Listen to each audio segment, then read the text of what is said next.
Okay, we're going to go ahead and get started, and people will just trickle in as they do. So, welcome to Doctors for America's Medical Student Advocacy Series. My name is Ellie Larson, and I'm a medical student at the University of Washington. We are so excited to bring together these three panelists to share their experience and knowledge with us on this subject. This is the second session of a three-part advocacy series. Tonight, we will discuss federal advocacy. And our final session is on January 14th, where we will cover state level advocacy. We'll share links and more information at the end of this session.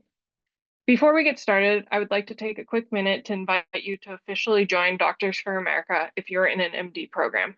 A DFA team member will put the link in the chat if you'd like to learn more. We will also be live streaming this on Facebook Live and making a recording, and all materials will be available afterwards. A few ground rules for this session. One, there's no such thing as a stupid questions. All questions are welcome. And two, speaking of questions, please remember to use the Q&A feature. We will be addressing questions that we get in the second half of our session. And also look out for comments coming in the chat, as the DFA staff will be sharing helpful links during this session.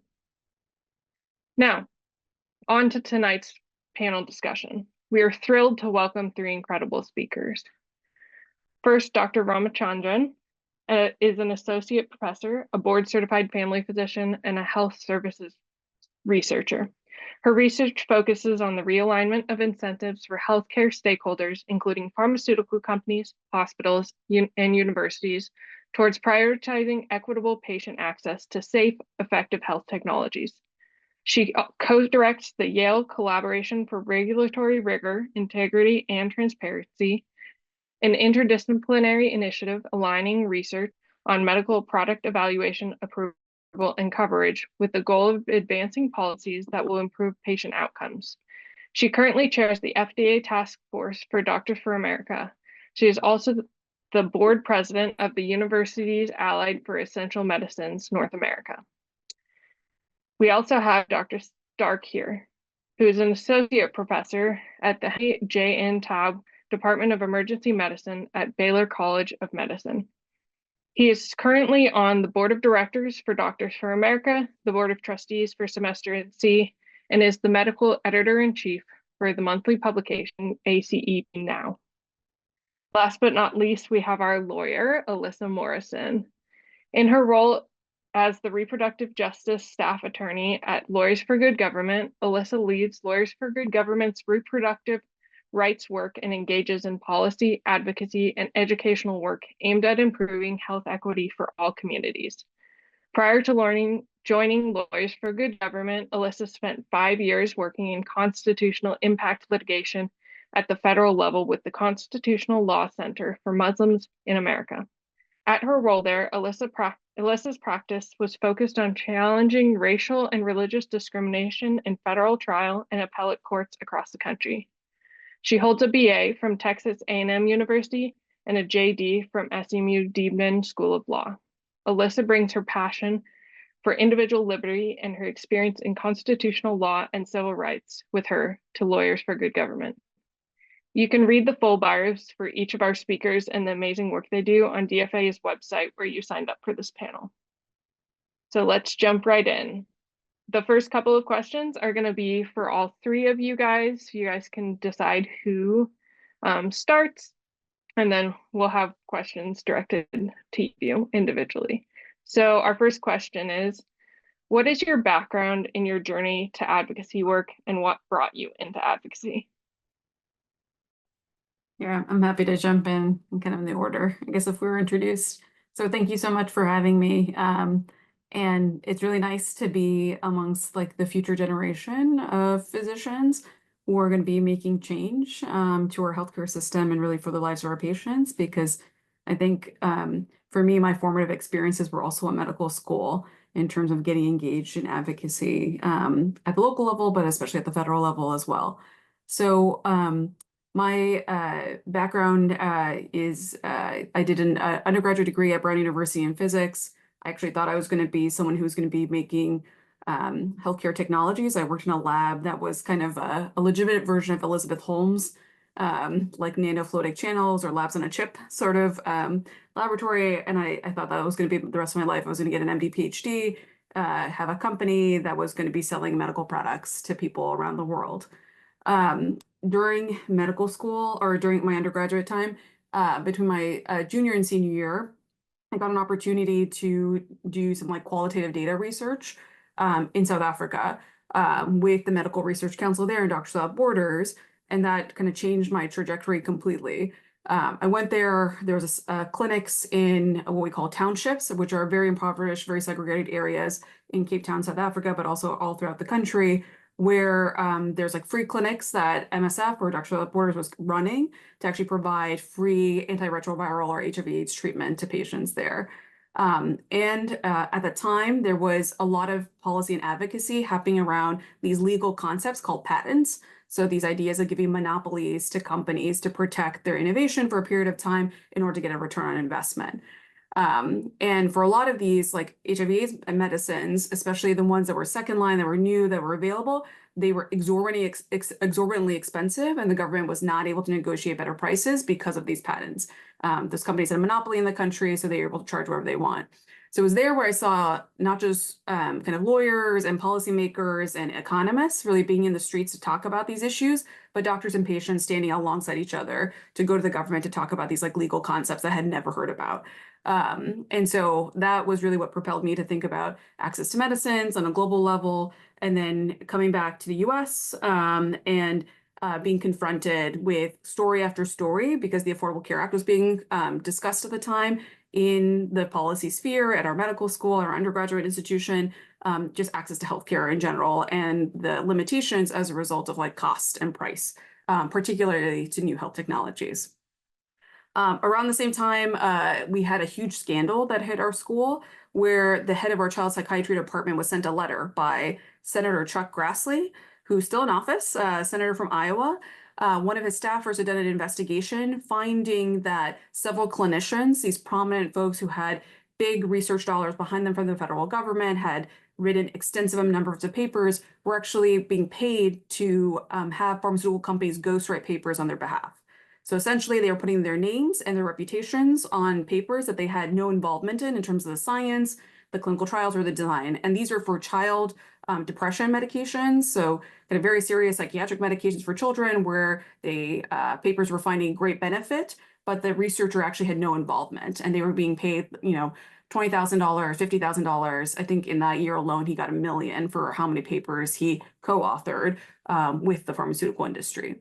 So this became like a national scandal. And as a part of the Affordable Care Act, one of the things that occurred was a bill to actually have a national database that was hosted by the Centers for Medicare and Medicaid Services to actually call out funding from the pharmaceutical and medical device industry to individual clinicians. So now we have something called the Open Payments Database because of the Physician Payment Sunshine Act that was added to the Affordable Care Act, where you can look up any clinician, any prescriber, including some of our colleagues, nurse practitioners and physician assistants, and you can see whether or not they actually receive money from the pharmaceutical industry, as low as $10 all the way to hundreds of thousands of dollars for various activities, and it's categorized. It can be entertainment, it can be food, it can be research, but this is kind of a way to highlight the need for transparency and accountability for clinicians in terms of whether or not their prescribing patterns. Are they prescribing more expensive medicines because they're being paid by the pharmaceutical industry, or they're being unduly influenced by the pharmaceutical industry? And whether or not it was influencing our medical education, in particular, because we had a lot of folks who were coming to our classrooms and not disclosing these sorts of conflicts of interest that they were having with the companies and talking about medicines that were not necessarily first line or kind of the evidence-based treatment for patients, but things that they were paid to talk about. So all that kind of led to a national advocacy campaign that I got involved in with the American Medical Student Association, which is actually a huge feeder into Doctors for America in terms of membership, where several of us around the country actually were going to talk to legislators in our districts on Capitol Hill about the Physician Payment Sunshine Act as a part of the Affordable Care Act, and then other bills that were included as a part of the ACA as a concession to the pharmaceutical industry to make sure that they wouldn't oppose the ACA. So I'll cut it short there and just say it's really just the experiences I had in medical school and really working as a team with other med students and mentors who were trying to make sure these sorts of like legal and policy concepts that seem very obscure to us and outside of like our clinic and exam rooms, we were actually paying attention to them and making sure it wouldn't impact our patients when we were seeing them. It's really thanks to a lot of mentorship from folks in the field of medicine, but even outside of that, that I was able to get involved with this. I'm hoping that we can also do that for other folks around this call today too. I'm happy to go next. And my answer will be a little bit different because, of course, I'm a lawyer. So my road to advocacy looks a little bit different than folks in the medical field. And so I'll keep it kind of quick. But basically, I went to law school knowing that I wanted to work in public interest. And, like so many 22-year-olds who have a lofty dream, had no clue what that was actually going to look like in practice. And so over the course of my time at law school, I had the opportunity to work with a lot of different amazing organizations from a lot of different public interest orientations within the field, and meet a lot of incredible folks, both lawyers and non-lawyers, who worked in the advocacy field, and ended up deciding that I wanted to work in constitutional civil rights. So after graduation, I spent about 5 years working in impact litigation at the federal level, and around midway through, well, I guess towards the end of the year in 2021, I'm located in Texas, which is relevant for our discussion here. When Texas passed SB 8, which is our bounty hunter law prohibiting abortion after 6 weeks or when there's a fetal heartbeat detectable and they passed that law in open defiance of Roe, which was still the law of the land at the time. And that ended up making its way up through the courts. And ultimately, the Supreme Court greenlit that law, despite the fact that it was openly unprecedented or openly in opposition to existing Supreme Court precedent. So it was around this time that I had started to feel very strongly that with the current makeup of our courts at the Supreme Court, as well as other federal levels and state levels, made it such that impact litigation was not, or at least in my opinion, and for my skill set, the most effective way to make change, because impact litigation only works if our courts are operating in good faith.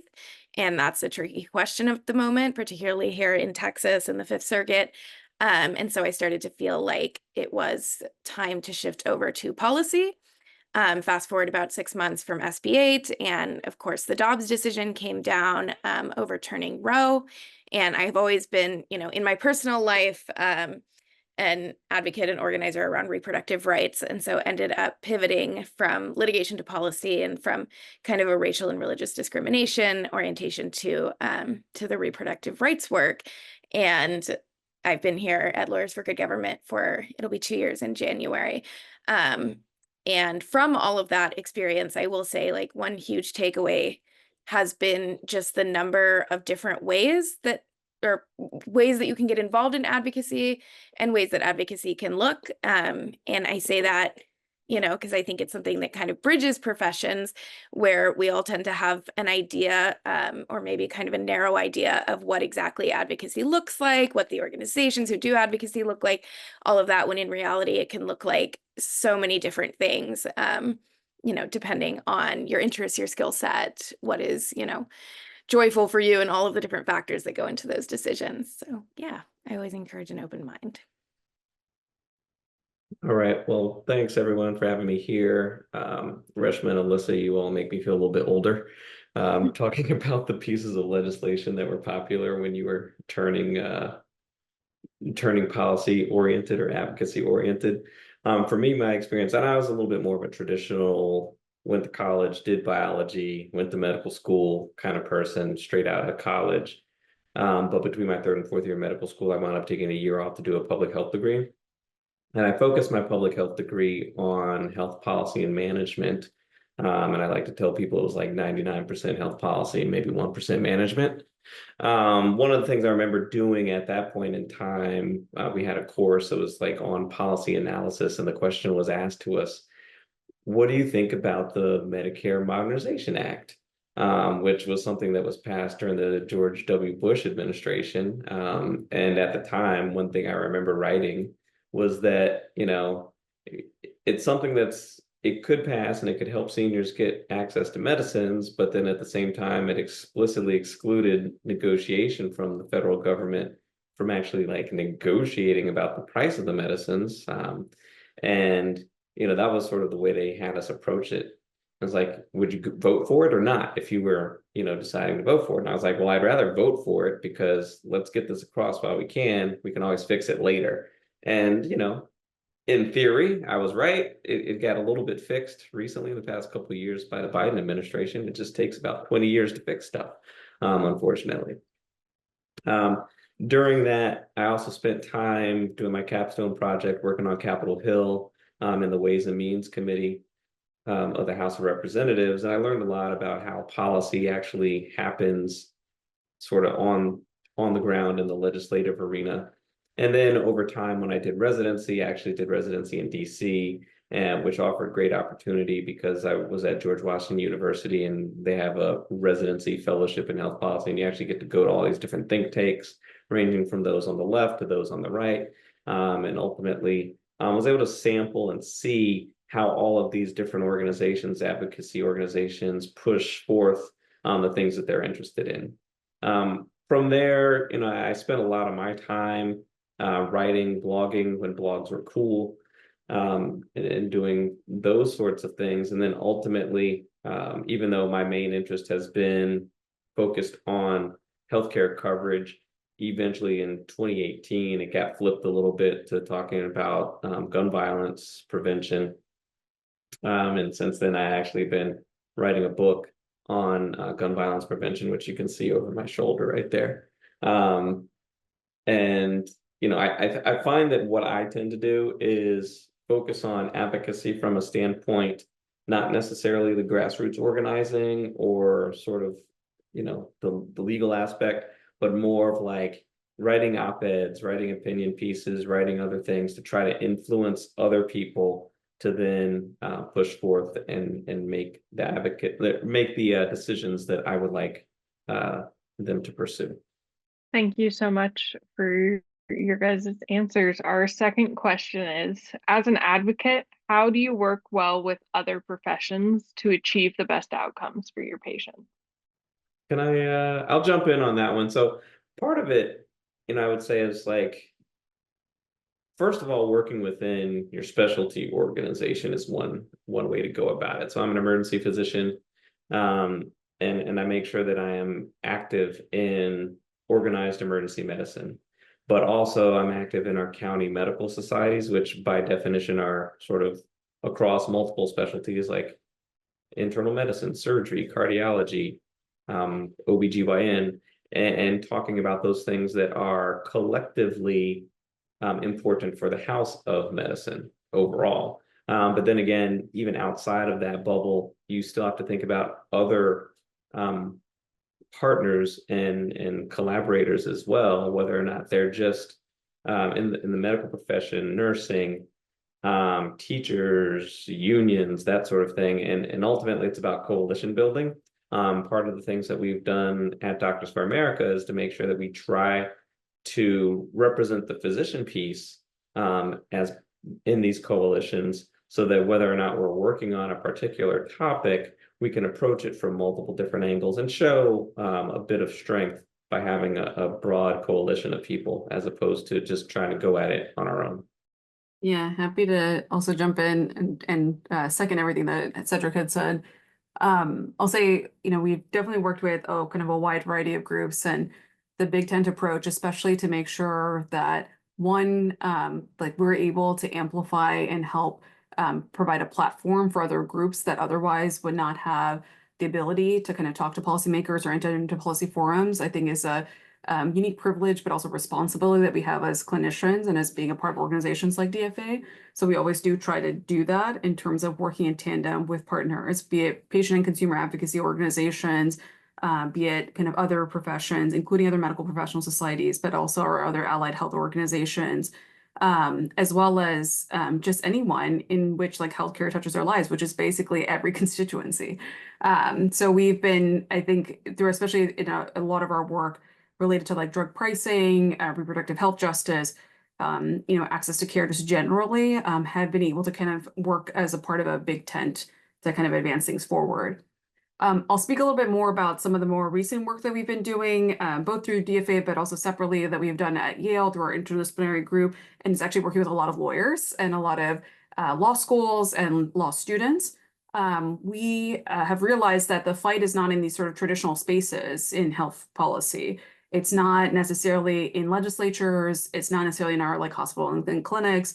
It's not even at the White House. It's actually happening in the courts. And it's creating this interesting power dynamic where courts are using these cases to shape policy in a way that's kind of unprecedented that we've, ever seen before.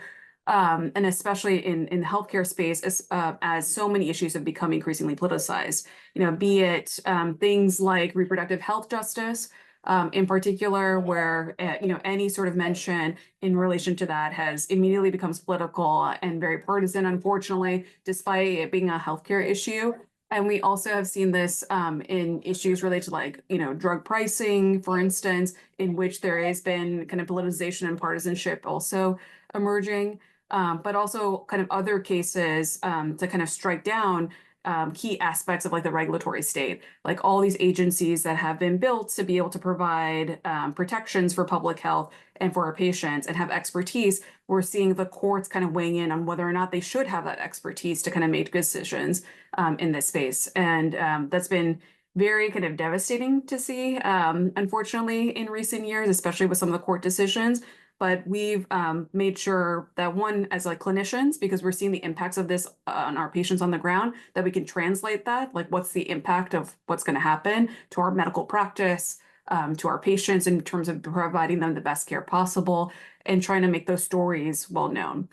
So just as concrete examples, we filed several amicus briefs, or what they're called like friend of the court briefs, in partnership with organizations like Democracy Forward, as well as other groups, including the Center for American Progress and student legal clinics. So just shout out to Columbia Law Schools and now NYU Law School, Science, Health, and Information Clinic, and also actually at Southern Methodist University. We've worked with their First Amendment clinic very closely on various amicus briefs as well. So this has ranged from cases like access to abortion, the Alliance for Hippocratic Medicine versus FDA, where we filed briefs at every stage of the litigation, the federal preemption cases regarding state restrictions on mifepristone and what that means for other drugs that are in the space, the Chevron cases. So these are two cases that really would have hampered the regulatory agency's ability to interpret the law and put forward regulations, especially when there's like public health emergencies they need to rapidly respond to, or sort of other public health issues that they need to protect patients around. And then kind of various other sorts of like challenges where we've been trying to uphold really public health protections for patients writ large. And so it's been a real learning experience for me. I'm not a lawyer, to kind of understand how the law intersects with how we practice medicine and the impacts of our patients, and be able to translate, this technical medical jargon that we learn in school and we learn in like our residencies and our training programs to judges who don't have that scientific or clinical expertise, so they understand what the impact of their decisions may be on patients. It's like really trying to make clear, like these are life and death decisions for patients, really at the end of the day, that they're weighing in on, and perhaps they should not be doing that, and allowing regulatory agencies to kind of do their work with thousands of experts that they have employed to kind of move forward in making evidence-based regulations that have public input already built into them. So that's been one way we've been working really across different professions, but especially with lawyers, to kind of take on this new fight. And then the other thing I'll just mention, DFA has co-leads the Reproductive Health Coalition, which includes various groups, not just medical groups, but other organizations that are involved in reproductive health justice work.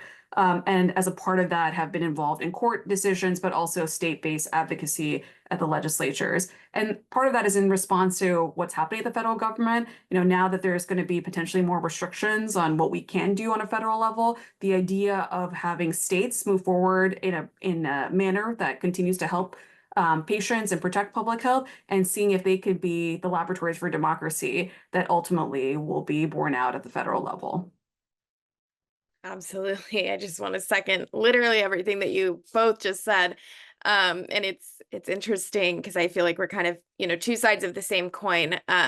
Is on the legal side of things, like it's, you know, working in reproductive rights specifically, or working in, if you work in public health or health law at all, you really work without the presence of doctors to your peril, because we are not doctors, and our ability to actually be effective communicators and not just push effectively for change, but push for the right change, depends entirely on working in close collaboration with providers.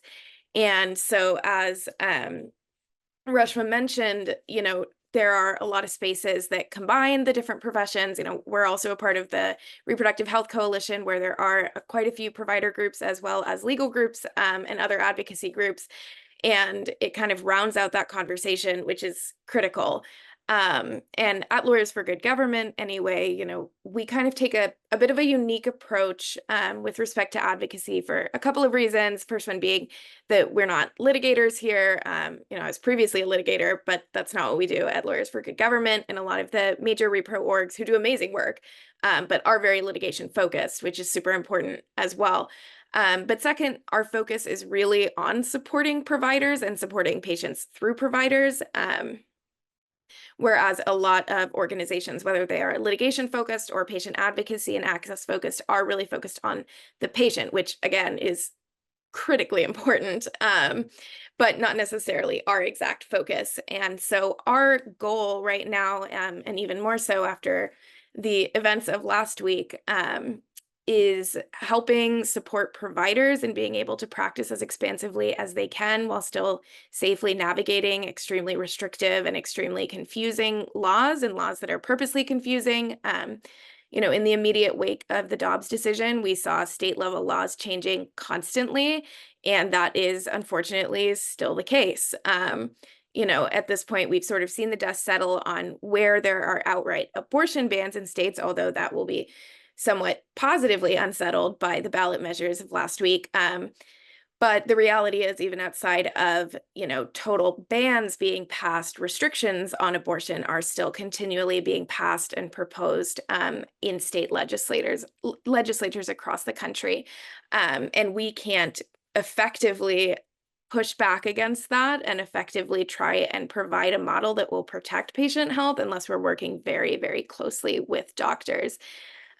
So yeah, that's a huge part of what we do. And I'm super, super glad to be in this room right now, because I do believe now more than ever that it's so important that doctors and lawyers are working together to translate the clinical side of things to the legislators and to the courts, and vice versa. So yeah, very happy to be with all of you. Thank you so much for your guys' insight on that. We're going to move on to questions we have for each of you individually, starting with Dr. Dark. As our resident author on the panel, what advice would you give students who want to use writing as a form of advocacy? Just keep writing. It's like Finding Nemo. Just keep swimming. Just keep swimming. Actually, one of the things that I think is interesting is it's not that hard to write an op-ed. It's sometimes hard to place them, but I think just a testament to it, when you have someone that's actually engaged and willing to put in that work, it makes it relatively easy to get stuff out there. So for instance, in the past couple of months, I've had 2 pieces that were essentially like either co-written or fully written by students of mine. I just sort of either served as a co-author, or in one of their cases, just sort of a helper to place them. Because I have contacts at MedPage Today. I know their editor, their opinion editor, fairly well at this point. And so if there's something that someone's interested in writing, like I have that personal connection that I can then lend to say, hey, Genevieve, do you think this is something that you would like to publish? I just made the connection. I walk away, and now like my medical student has published something. On the other hand, I had a colleague of mine who runs an organization on sort of making sure clinicians get out the vote and talk about civic health, approach me with a student that was primarily going to do the writing. I co-authored a piece with them, and then we shopped it around a bit. Ultimately, again, it's hard to sometimes get these things in, but once you get in good with one editor and you find an editor that likes you, that can be your default place, and you can still get your material out somewhere. And it may not necessarily be in a place that's like, Time Magazine or USA Today, but it may be your local, your medical school's blog or something like that, which still, it may not seem like big potatoes, but in this world now where anything you put on the internet, depending on if it's search engine optimization, can be found and spread through social media, you might as well at least write it down so that hopefully someone will get it out there, read it. Because if you don't ever write it down, then you're not going to have any impact whatsoever. Next for Alyssa Morrison, how can physicians work better with attorneys, and what do they need to know to be better legal allies? Yeah, that's a great question. And I think the question should also always be being asked the other way around as well, about how lawyers can be better allies with clinicians. But yeah, I mean, I think there's no one right answer, but I think, as a starting point, remembering that your voice as providers is extremely powerful. Whether or not, advocacy is a part of your day job, regardless of what field of medicine you work in, you hold a level of authority and a level of expertise in this space that is really rare and really critical.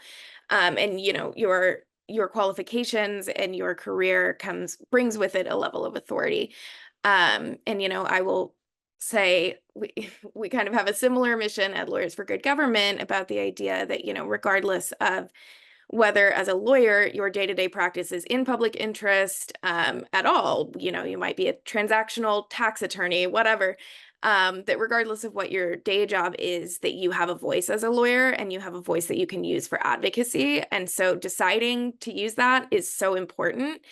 And, I really wish that providers did not have to be advocates in this moment. I'm obviously speaking from a reproductive rights and justice perspective. I wish that you guys were able to simply do your jobs in the way that you're trained to do so without interference from the government and from legislators and from politics in general. But that's not the reality right now. And both patients and providers are directly harmed as a result. So I would just encourage you to, to use your voice, to use your skills, and to really kind of investigate for yourself how and to what extent you want to get involved. And, this was a piece of advice that was given to me by one of my colleagues a while ago that I think is so true, that when it comes to kind of being an advocate on top of your career, choosing something for you that is joyful, and whether that looks like partnering with an organization that you're really passionate about or have a connection to, working in your own communities, working in your own circles to educate people, communicating with local, state, federal lawmakers, just make that voice heard. And yeah, I think so often, like right now in particular, and for the last few years, this conversation that's really about medicine and reproductive medicine has become an extremely political conversation. And I think boiling down to the basics of, abortion and other aspects of reproductive medicine it's just that. It's medicine, it's healthcare, is so important. And I think doctors have a really unique voice in that. And then Dr. Ramachandran, as the lead of DFA's FDA task force, what opportunities exist for students to engage directly with FDA policy development, particularly in areas that impact patient safety and access? Yeah. So anybody, any medical student can join the FDA task force. We welcome trainees at every level to work with us. And part of it is because a key kind of component of the FDA task force is for us to be educated on how the FDA works. Folks might know this, and things may have changed in some institutions, but generally in the medical school curriculum, there's not really much instruction around drug development or how the FDA as a regulatory body actually does its review process and its approval process, the many pathways that it has. And there's kind of this underlying assumption by clinicians and especially by patients and policymakers that when something's FDA approved, that it works, that it actually is effective and it's been proven to be safe. And while that has happened several times, we are seeing kind of a shift in terms of how FDA regulates new products.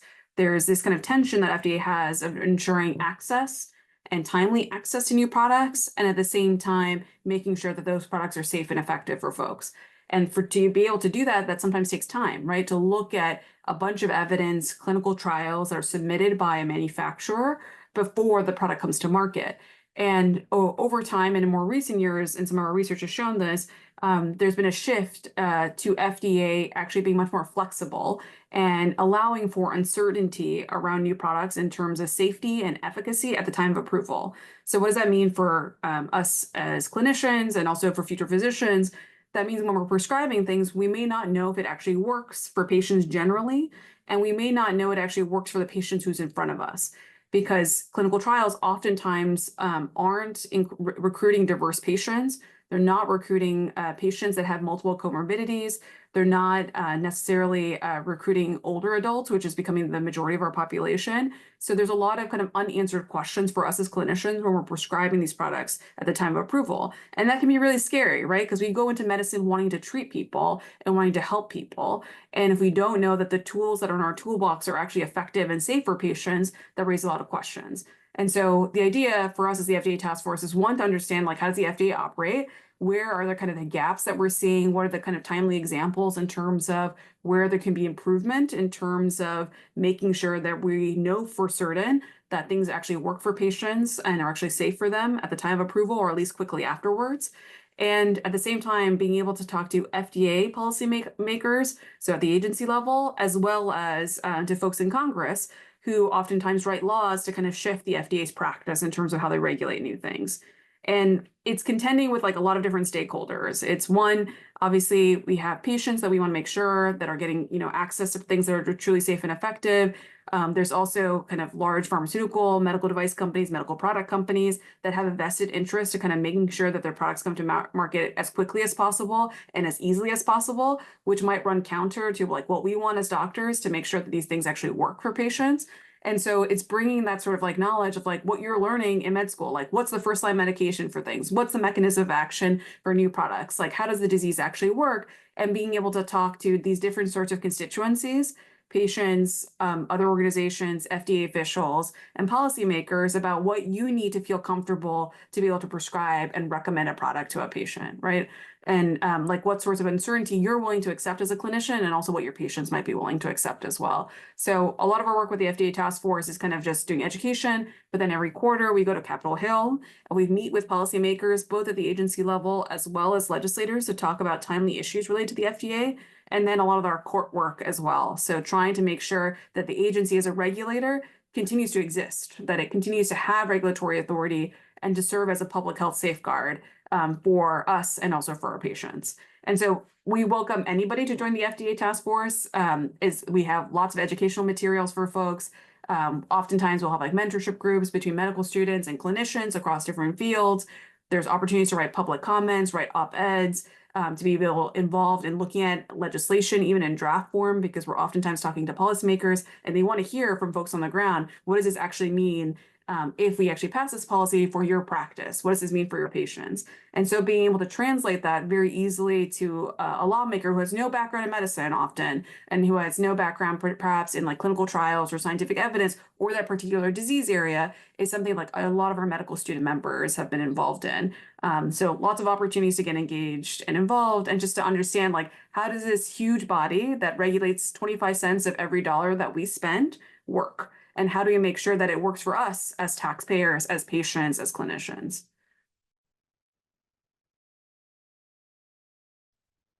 Thank you so much. We're going to move on to our structured Q&A. We had our first question come in from the audience.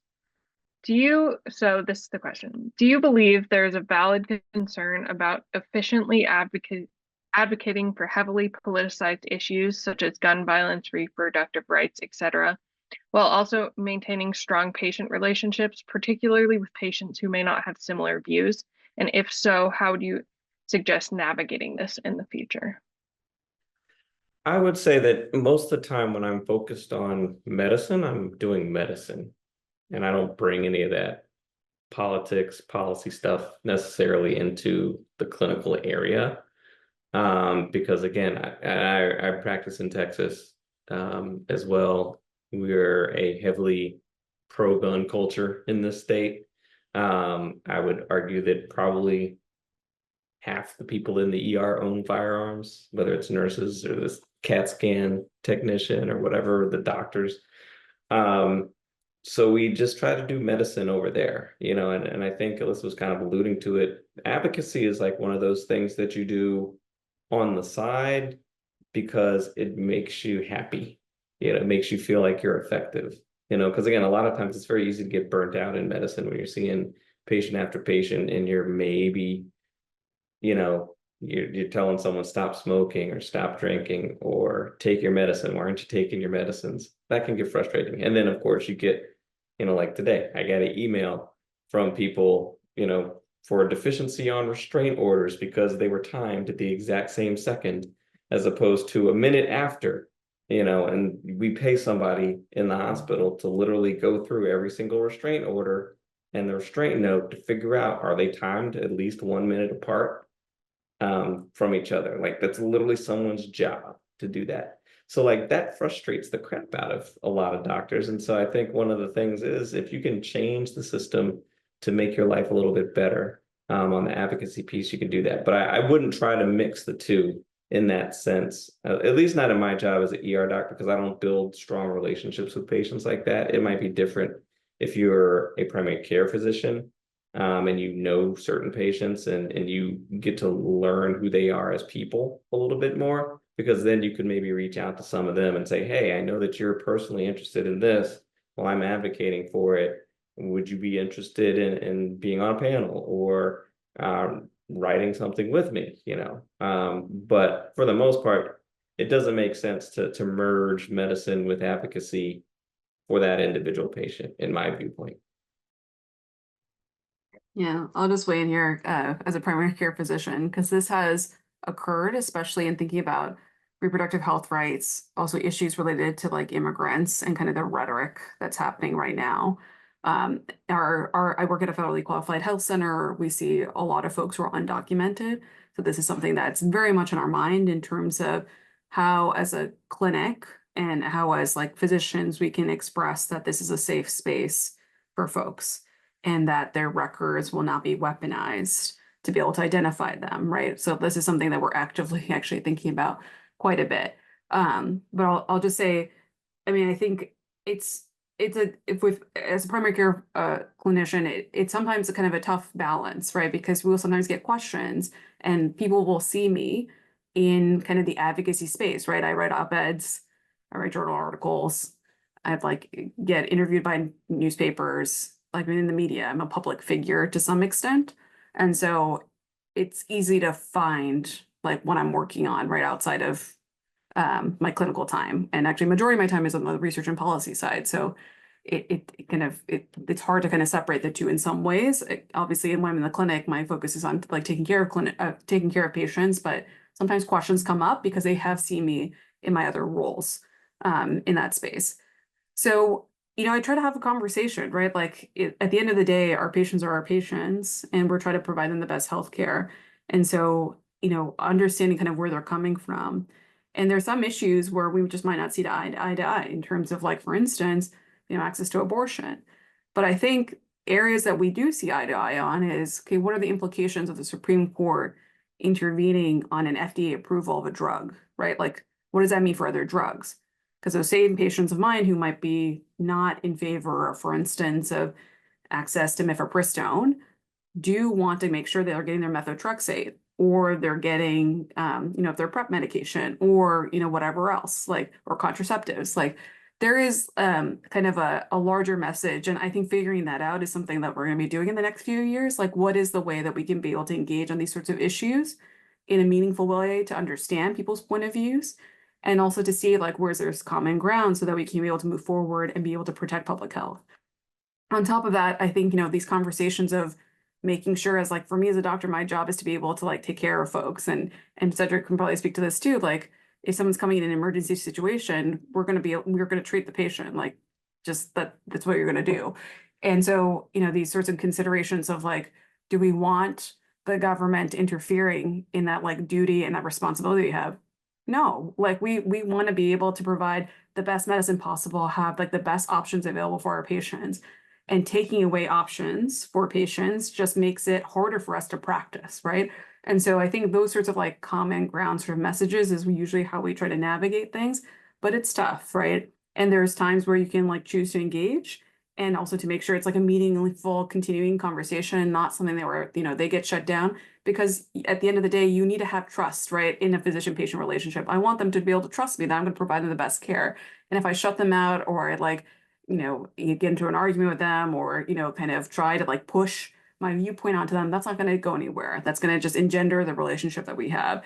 So it is tough, I will say, to do that. And there's obviously various power dynamics. And I can imagine also for medical students to kind of consider that as well, in being in that sort of space, especially because medicine's pretty hierarchical. So, and, all that kind of sort of considerations to coming into like how you navigate those sorts of conversations with patients.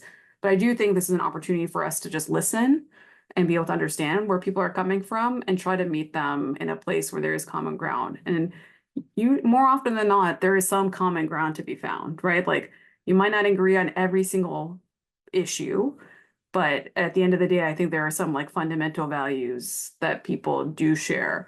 At least I hope that. And usually in the conversation I have with folks, that's been borne out. So yeah. I obviously don't have as much to share as I am not a provider. But I do just want to second that there is, generally speaking, more common ground than you think that there is. And that there is a way to have conversations around sort of politically fraught issues, things like gun violence, reproductive rights, that kind of thing, in a way that is very fact-based and very practical. We navigate this in working with law firms and corporations on a pro bono basis, right? Because these organizations cannot take an advocacy stance, but what they can do is research for us and all of that. And that's not directly applicable, but it is to say that, at the end of the day, a lot of questions and conversations around these issues are legal or are medical, and there's a way to have those aspects of the conversation without sort of pushing your agenda on someone who is not wanting to hear it in that particular setting. Thank you, guys. We have another question from the chat. The question is, could you offer advice for students who may feel hesitant to get involved, especially with the federal level of advocacy, due to concerns about pushback from residencies and future employers?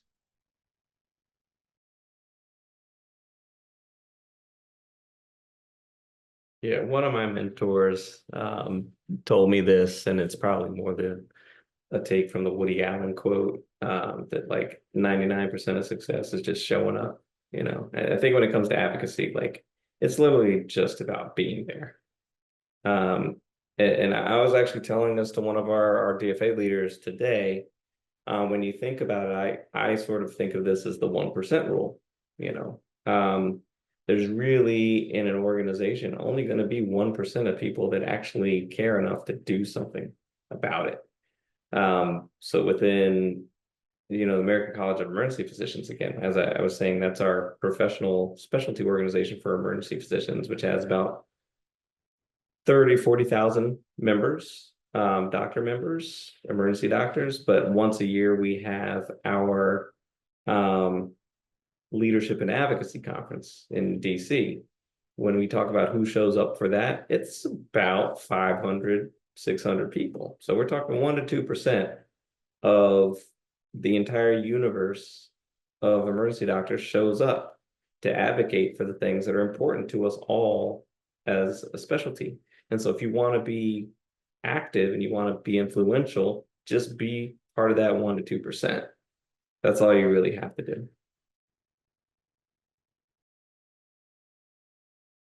I'll just say like the kind of a key lesson for me has been making sure to find mentors And these are both mentors and sponsors. So folks that will provide you sort of mentorship in terms of what advocacy can look like, understanding about issues that might be like complex and nuanced and whatnot to offer different points of view, but also folks that would be able to provide you opportunities.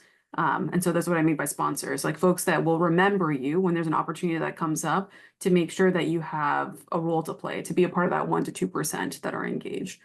It's a kind of a little bit of a different distinction to have, but having those sorts of folks in your corner, and especially those folks that you look at them, you're like, that's the career I want to have. Because likely if you're interested in advocacy now, you're going to probably be interested in advocacy when you're a resident, when you're an attending, whatever your like profession down the road looks like.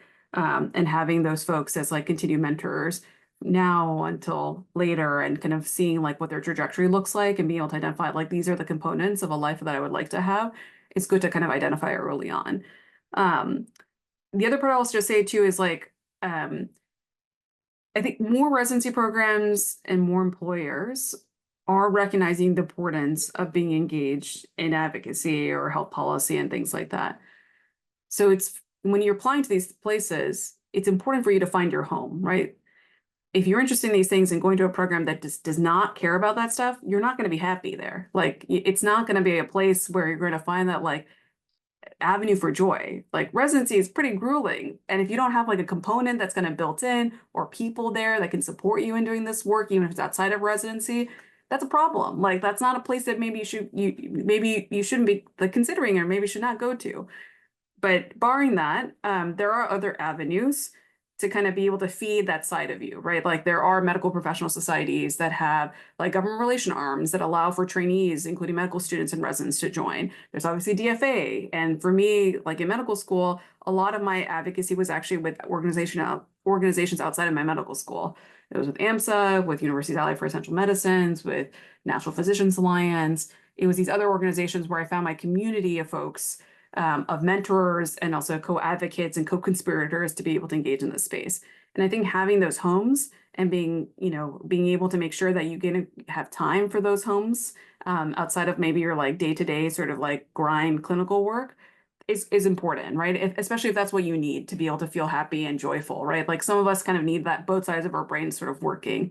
And I think all of us on this panel in particular, like we've chosen careers where we can be able to do that. But a lot of that came from like our experience and our ability and our opportunity to actually have those sort of two sides of our lives being able to kind of work together. And sometimes it was outside of our formal workspace, but we sought it and we cared about it enough to be able to do that. And sometimes we've been able to integrate it as a part of our formal workspace. But I think, yeah, definitely having mentors and sponsors, and as well, just, being mindful of like where you want to go, like making sure you find your people. Like it's at the end of the day, that's going to be what's going to be the matter the most. That's the people you're going to be spending probably the most amount of hours with, your waking hours with, unfortunately, over like a residency training period, but also in your work life, sort of a situation. And so if you're not happy with those folks surrounding you, that's probably a sign that may not be the right place for you, and especially if they're not supportive of this type of work. Absolutely. And again, I'm, the least helpful panelist for this particular question, but just want to second that, we all have different capacities and different journeys in our career. But at the end of the day, leaning into the areas that you're passionate about is going to open as many doors or more doors, I would say, than it might close in terms of having that fear of kind of pushback. So yeah, I would say, make those decisions for yourself about what's important and where you will kind of want to pour into and direct your career in that way. Because yeah, I think it's so true. You don't want to end up in a situation where you're not, aligned with the values of the folks around you or the organization that you're with. So lean into it and it'll open more doors than you think. Thank you guys so much. We're coming to the close of our panel right now, but I wanted to give you guys an opportunity to share anything that you would like that we maybe haven't touched on yet. I'm just going to put in a plug for Doctors for America. Please join. We have a bunch of different areas of interest. Whatever you're interested in, whether it's coverage, gun violence prevention, substance use disorder, reproductive health, the FDA. Just find within our group, find your home within that, your sub home, and just be effective. The only thing I'll just say is like like we need you. I'm not saying like DFA, but I'm just saying just generally, especially now more than ever, like we need you.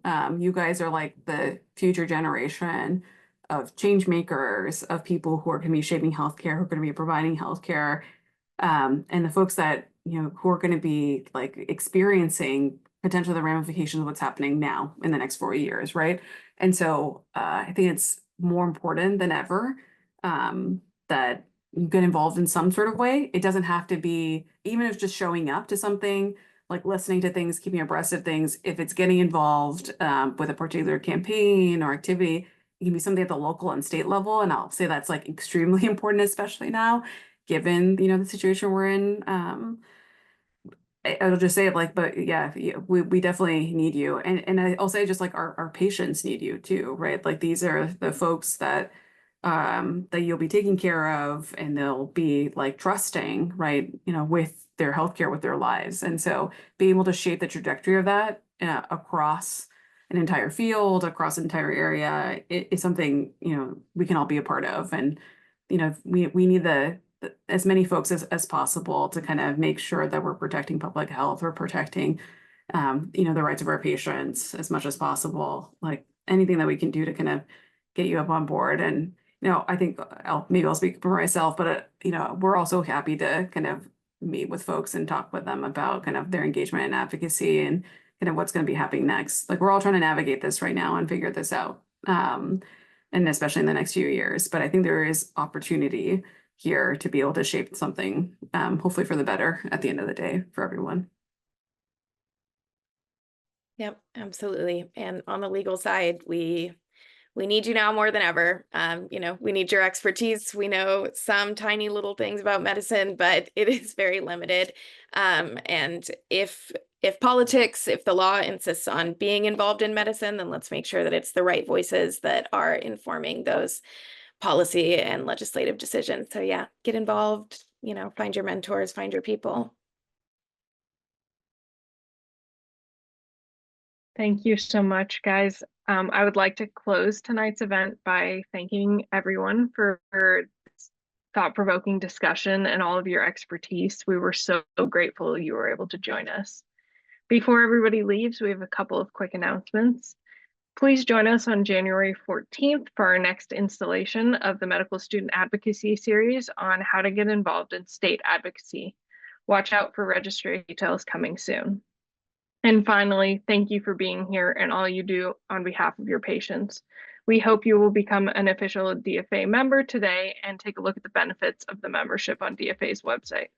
The number one reason doctors, medical students, and health advocates join DFA is to be with those like-minded individuals that share the same values and priorities. Thank you so much for attending and have a great night.